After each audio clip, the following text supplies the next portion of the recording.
Subscribe to our channel and press the bell icon and you would never miss an update from DreamShot. Hey friends, welcome once again to your channel DreamShot. कभी कभी ऐसे होता है कि कोई और topic पे video बनाने का प्लान रहता है, लेकिन जब कुछ मैसेजेस आता है कि इस टॉपिक के ऊपर वीडियो बनाओ और मुझे सही में वो इंपॉर्टेंट टॉपिक लग जाता है, I end up doing that video. मुझे लगा कॉम्पोजिशन टेक्निक्स इतना इंपॉर्टेंट है क्योंकि वो सिर्फ DSLR में ही नहीं, मोबाइल फोटोग्राफी में भी वो इतना ही इंपॉर्टेंट है। काफी सारी फोटोज हमें देख के लगता है कि this is a beautiful photo, लेकिन ये जानना बहुत इंपॉर्टेंट है कि हमें वो फोटोज ब्यूटीफुल क्यों लगते हैं। एक बार हमें ये चीज पता चल जाएगा तो फिर हमें वैसे फोटोज रिक्रिएट करने में बहुत आसानी हो जाएगा। अगर कॉम्पोजिशन की बात करें तो बहुत सारे कॉम्पोजिशन टेक्निक्स है। पोर्ट्रेट्स और लैंडस्केप्स दोनों जॉनर्स में हम यूज कर सकते हैं। सीरियस लैंडस्केप फोटोग्राफी में हम ये ट्राइपॉड सब लेके बाहर जा सकते हैं, वहां पे सिटीस्केप्स हो, सीनरी हो, हम लोग टाइम लेके कंपोजिशन टेक्निक्स अप्लाई करके ब्यूटीफुल फोटोज क्रिएट कर सकते हैं। But when it comes to portrait photography, couple shoot हो, पोर्टफोलियो हो, रेगुलर फोटोशूट हो या फिर फैमिली और फ्रेंड्स के बीच में किसी का पिक्चर्स क्लिक करना हो, हमारे पास इतने सारे कंपोजिशन टेक्निक्स अप्लाई करने का टाइम नहीं होता है। So I came up with only 3 composition techniques जिसको एक्चुअली याद रखने की भी जरूरत नहीं है। You should just know this before clicking a picture और आपका पोर्ट्रेट फोटोग्राफी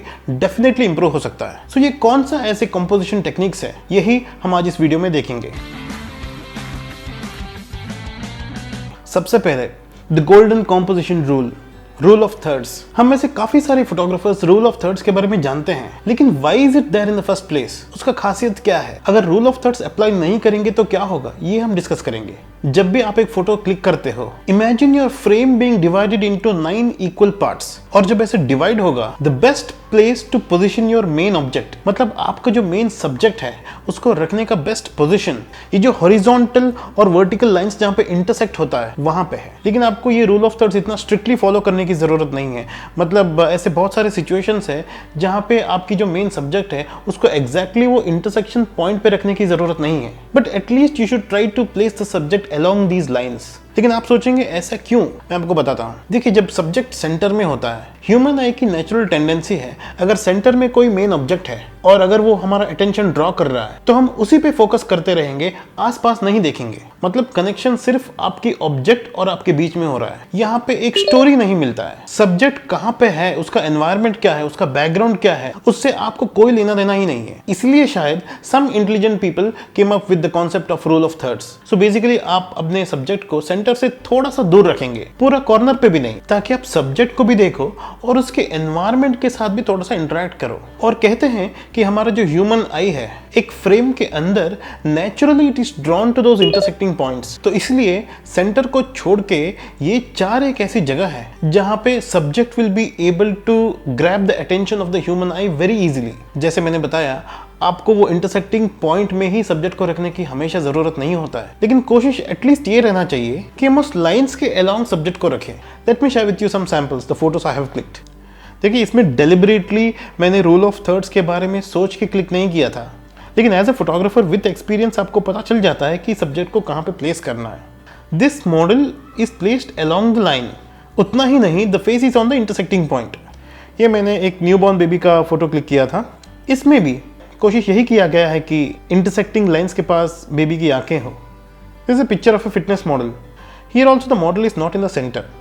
जब हम शादियों में फोटोज क्लिक करते हैं, it's very difficult to follow rule of thirds. मुश्किल होता है कंपोजिशन करना, लेकिन कभी कभी लकीली कुछ ऐसे फोटोज मिल जाते हैं। यहाँ पे ब्राइड का जो फेस है एग्जैक्टली वहीं पे है जहाँ पे होना चाहिए, थोड़ा सा सेंटर से दूर है। अब मैंने आपको सैंपल्स भी दिखाया। अब ये सैंपल देखो, ये कपल शूट का पिक्चर है। यहाँ पे सब्जेक्ट मतलब कपल एग्जैक्टली सेंटर में है, लेकिन फिर भी अच्छा पिक्चर है। वाई? अगर आप ध्यान से देखेंगे तो सब्जेक्ट के लेफ्ट में और सब्जेक्ट की राइट में लगभग सेम एलिमेंट्स हैं। जरूरी नहीं है कि वो 100% लेफ्ट और राइट रेप्लिका हो, लेकिन हम एग्जैक्टली बीच में अगर एक लाइन ड्रॉ करें तो कहीं ना कहीं एक मिरर इमेज हमें मिल जाता है। सब्जेक्ट को आप बीच में रख सकते हो जब सब्जेक्ट की लेफ्ट और राइट में लगभग सिमिलर एलिमेंट्स हो। मैं कुछ और सैंपल्स आपको दिखाता हूँ। मुझे कहीं ना कहीं लगता है कि मैं ज़्यादा सिमेट्री वाला फोटोज क्लिक करता हूँ, और अगर मुझे एक्चुअल फील्ड में अगर सिमेट्री नहीं मिला तो एडिटिंग में वो सिमेट्री बना देता हूँ। जैसे कि ये पिक्चर में लेफ्ट में जो है लगभग राइट में वही चीज़ें हैं, इसकी वजह से वो फोटो बिल्कुल बैलेंस्ड लग रहा है। एक और आपको अलग टाइप का एग्जांपल दिखाता हूँ। ये फोटो देखो, जरूरी नहीं है कि हमेशा बैकग्राउंड ही सिमेट्री रहे। यहाँ पे ब्राइडमेड्स लेफ्ट और राइट में टिल्ट कर रहे हैं, और एकदम से हमें पता भी नहीं चलेगा कि लेफ्ट में 3 लोग हैं और राइट में 4 लोग हैं, क्योंकि उनको इस तरीके से प्लेस करना था कि फ्रेम के अंदर the space consumed in the left side by the bridesmaids is equivalent to the space consumed on the right side. यहाँ पे हमारा जो मेन सब्जेक्ट ब्राइड है वो हाईलाइट भी हो रही है and we have a beautiful picture. इस एग्जांपल में आप अगर देखेंगे, जब भी आप कॉरिडोर में सब फोटोज क्लिक करेंगे, यहाँ पे भी आप अपने सब्जेक्ट को बीच में रख सकते हो, क्योंकि कॉरिडोर्स में जो आपको लेफ्ट में मिलेगा लगभग वैसे ही राइट में भी मिलेगा। अगर आप सब्जेक्ट को सेंटर से हटा देंगे तो फ्रेम अजीब सा लग जाएगा। आपका अगर कॉम्पोजिशन उतना ठीक से नहीं हुआ है फोटोज क्लिक करते वक्त, तो क्रॉप करते वक्त आप एडजस्ट कर ही सकते हैं। यहाँ पे इस एग्जाम्पल में ऑब्वियसली जैसे हमने पिछले कपल शूट में देखा था, ये कपल भी बीच में है, प्रिटी मच सिमिलर पोजीशन में है, लेकिन कभी कभी लेफ्ट में जो होता है एग्जैक्टली वैसे आपको राइट में नहीं मिलेगा और फोटोशॉप में एडजस्ट करके आपको उस तरीके से दिखाना पड़ेगा। तो इस फोटो में मैंने कोशिश किया है कि एडिट करके लेफ्ट में और राइट में इतना सिमिलर हो कि वो परफेक्ट सिमेट्री बन जाए। Last but not the list, subject and space. तो ऐसा नहीं लगना चाहिए कि सब्जेक्ट फ्रेम की बाहर देखने की कोशिश कर रहा है। अगर सब्जेक्ट कोई मूवमेंट भी दिखा रहा है तो ऐसे लगना चाहिए कि सब्जेक्ट फ्रेम के अंदर मूव हो रहा है, बाहर नहीं। अगर सब्जेक्ट थोड़ा सा अपना बॉडी पोजीशन थोड़ा सा टिल्ट होकर अगर लेफ्ट साइड रखा है, आपका मेन ऑब्जेक्ट जो है वो, तो इमीडिएटली क्रॉप यहाँ पे नहीं होना चाहिए, यहाँ पे स्पेस होना चाहिए। ये क्रॉपिंग में भी बहुत इंपॉर्टेंट है। देखिए, अगर ये वाला फोटो इस तरफ ऐसे क्रॉप होता तो लगता कि फ्रेम की गलत जगह पे वो बैठी है, लेकिन कहीं ना कहीं हमारा जो ह्यूमन आइज है ये पोजीशनिंग को एक्सेप्ट नहीं कर पाता है। इसलिए ऑब्जेक्ट का जो भी पोजीशनिंग है उसके सामने स्पेस मेंटेन करो।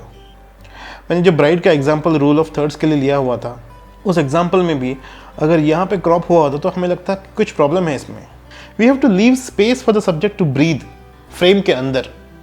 यहाँ पे एक और एग्जाम्पल है, अगर इमीडिएटली मैंने यहाँ पे क्रॉप किया होता तो शायद उतना ठीक नहीं लगता। मॉडल जिस तरफ देख रही है उसी को ऑब्स्ट्रक्ट करने का कोई मतलब नहीं है।